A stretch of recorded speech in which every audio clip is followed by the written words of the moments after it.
In our last report on the V4 countries, the Czech Republic, Hungary, Poland and Slovakia, we found pathways to jihad in this region are very few.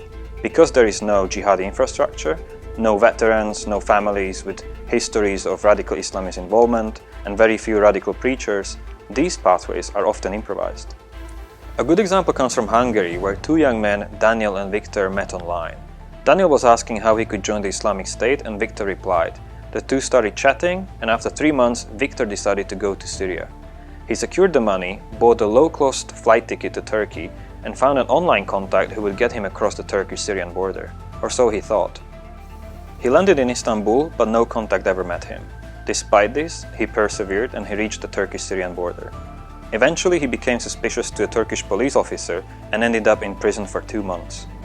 After returning home, he would mention to his mother he was in Turkey but omitted the prison experience.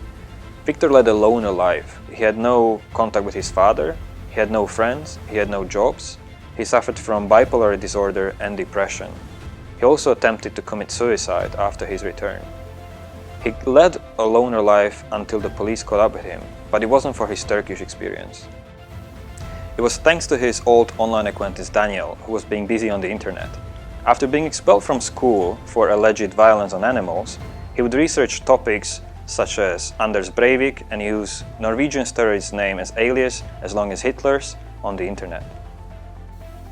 He eventually settled on an alias of Hungarian Muhammed, and 2 days after the Nice attack, he posted a threatening message on the Facebook of a former leader of a far-right national party in Hungary, Jobbik, claiming that he would also get a van and kill people so they would learn his name.